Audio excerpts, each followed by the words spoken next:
अगर श्री कृष्ण सामने खड़े हो और उसके बावजूद भी वो कह रहे हो अर्जुन को, इन चरम चक्षु से तू मुझे नहीं देख सकता है, तो वो बोलने वाली शक्ति कौन थी? जब किसी कृष्ण को तो देख ही रहे थे, फिर कैसे कह सकते हैं कि तुम इन चरम चक्षु से मुझे नहीं देख सकते हो? क्योंकि मैं परम धाम का वासी हूं, जहां सूर्य चंद्र तारों की रोशनी नहीं पहुंच सकती है। बहुत स्पष्ट तरीके से परमात्मा ने अपना परिचय दिया है।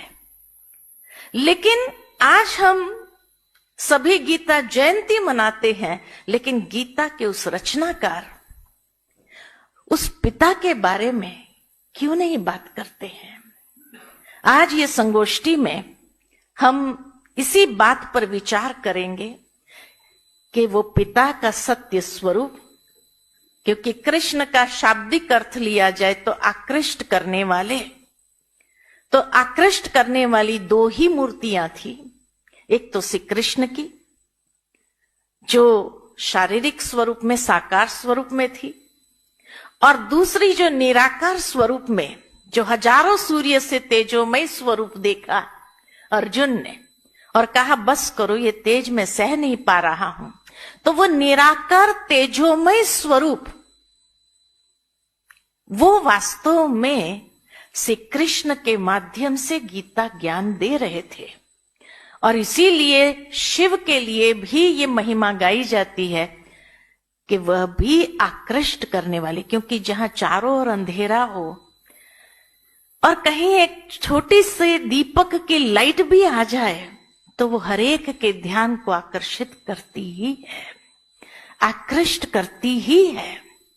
और इसीलिए शिव के लिए भी ये कहा जाता है सत्यम शिवम सुंदरम। अति सुंदर स्वरूप अगर है तो शिव का भी है।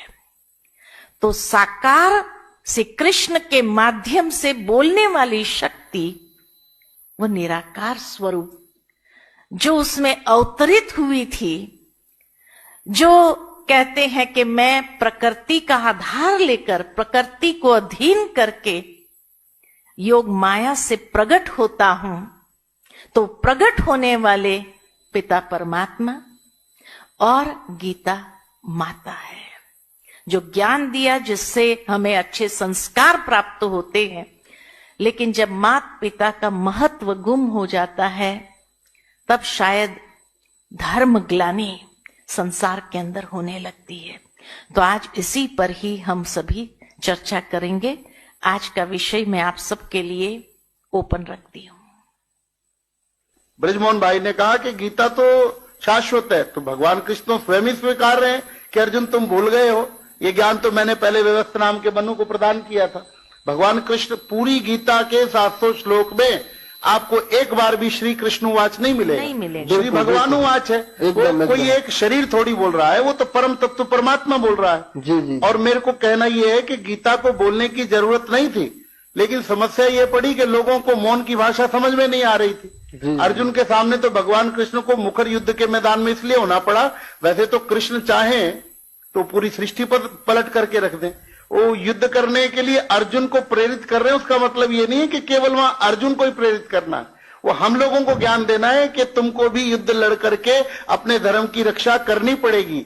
अगर आप कृष्ण की थ्योरी युद्ध समझते हैं कि कृष्ण युद्ध करवाना चाहते हैं, तो भागवत में भगवान कृष्ण उद्धव को, जो कि युद्ध करने वाला व्यक्ति है, क्षत्रिय है, आत्मज्ञान दिया, उसको आत्मज्ञान का उपदेश दे दिया। बिल्कुल। और आप इसको और समझे कि गीता के जितने भी प्रवक्ता हैं वो सब नीचे बैठे हैं और श्रोता ऊपर बैठे हैं, चाहे वो संजय हो, चाहे हनुमान जी हो, कोई भी आप देख लीजिए, अर्जुन ऊपर बैठा और कृष्ण नीचे बैठे, उधर धृतराष्ट्र ऊपर बैठा और संजय नीचे बैठे हैं, कृष्ण नीचे बैठे, हनुमान जी ऊपर बैठे हैं। इसका सीधा सा मतलब ये है कि गीता को अगर समझना है तो अपने लेवल से ऊपर उठ करके ही समझा जा सकता है। बिल्कुल। समस्या एक छोटी सी और मुझे आपके कहने से याद आ गई जी, मेरे साथ रोज होता है ये। मैं भागवत करने जाऊं तो लोग मुझे कहते हैं महाराज आप भगवत गीता करने आए हो। उनको भागवत का और भगवत का ही पता नहीं है कि भागवत क्या है और भगवत क्या है। तब उनको समझाना पड़ता है कि भगवान ने जो किया उसका नाम भागवत है, और भगवान ने जो कहा उसका नाम भगवत गीता है। बिल्कुल बिल्कुल। क्या किया और क्या कहा, उन दोनों का भेद भी नहीं लोगों को पता है। कई गीता में ये वर्णन आया है कि ये जो युद्ध हुआ है, ये युद्ध संकेतात्मक है, कोई हिंसात्मक नहीं है।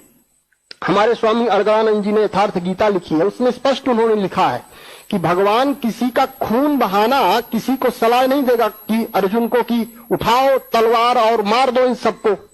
ये भगवान का विषय नहीं है। भगवान ज्ञान के द्वारा, आज मैंने सुबह एक प्रवचन में बोला था, देह एव कुरुक्षेत्रम, जी जी बिल्कुल, युद्ध यत्र दिवानिश, वो इसी संदर्भ में बोला था। बिल्कुल बिल्कुल। लेकिन नहीं, यहाँ पर अर्जुन और कृष्ण को हम देखते हैं, जो जहां जहां गीता होती भी है तो वीर रस भरा जाता है कि यदि विधर्मियों को मारना है तो उठो अर्जुन, जागो, मतलब शस्त्र उठाओ और मारो।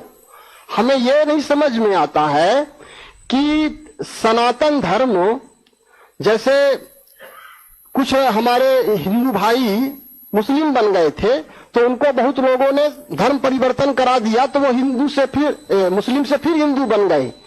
लेकिन किसी के अंदर यदि क्रोध है तो क्रोध का धर्म परिवर्तन कैसे होगा? शांति में परिवर्तन करना है क्रोध को, कौन कर सकता है? कोई माई का लाल हो, देखिए कैसे कर सकता है? जनेऊ पहना के पूजा पद्धतियां बदल जाती हैं। जी जी, पूजा पद्धतियों के बदलने का विषय अलग है। आप जो ये क्रोध की बात कह रहे हैं, तो बिना ज्ञान के मिटने वाला नहीं है। तो वही बात हम कह रहे हैं कि बिना ज्ञान के नहीं मिटने वाला है। हाथ में आप संकल्प लेकर के आपने कह दिया मैं हिंदू हूं, लेकिन आप हाथ में संकल्प लेकर के ये नहीं कह सकते कि मैं शांत स्वरूप हूं, आज से मैं शांत हो गया तो अब मुझे क्रोध नहीं आएगा। ये ज्ञान गीता सिखाती है। और मुख्य विषय है आज का जो है निराकार परमात्मा। हम भी गीता पढ़ते हैं, लेकिन ये सारी गीता कंफ्यूजन में है। कहीं पर लगता है कृष्ण बोल रहे हैं, कहीं लगता है कृष्ण किसी की ओर संकेत कर रहे हैं। दूसरे अध्याय में भगवान ने अर्जुन को कहा, नात्वे वाहम जातु नासो नात्वम नेमे जनाधिपाः ना चैवम ना भविष्यामः सर्वः वै मतः परम। फिर चतुर्थ अध्याय में भगवान कह रहे हैं, अजो भी सन्य नव्यात्मा भूतानाम ईश्वरोपि सन, मैं अजन्मा हूं। अब लो, एक बार कह रहे हैं कि तुम्हारे भी कई जन्म हो चुके हैं, मेरे भी कई जन्म हो चुके हैं।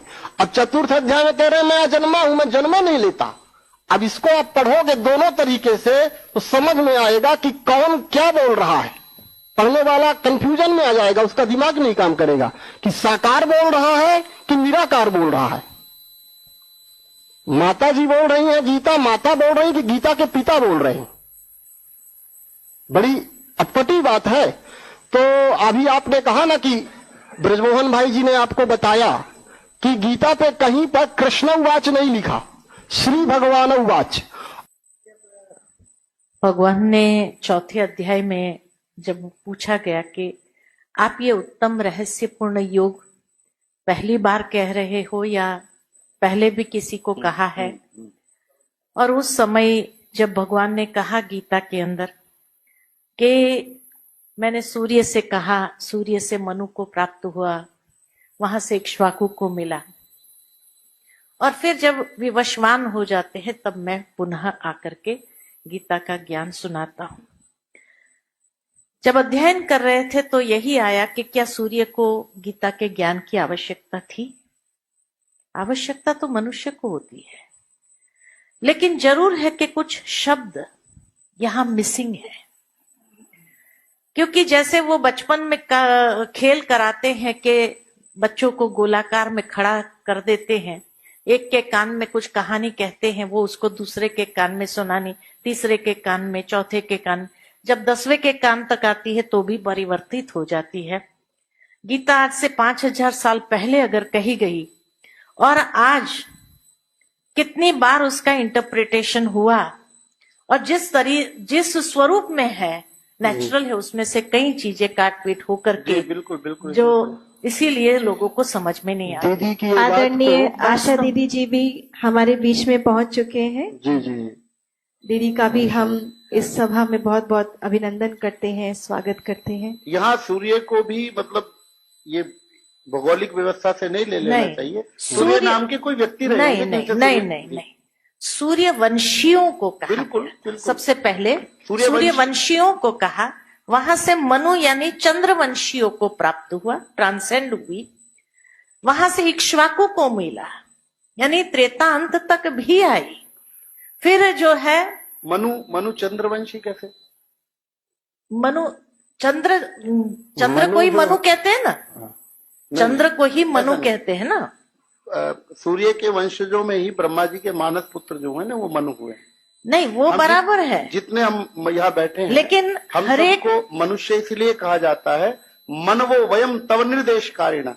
हम लोग मनु जी की संतान है, मनु इसलिए की हमको- संतान है, इसलिए हमको इसलिए मनु कहते हैं। त्योहार वो बराबर है, दीदी का जो लेकिन अर्थ है चंद्रमा मन सो जाता, वो मन अलग विषय है, मनु अलग मन विषय से है। ही मनु को जोड़ा है।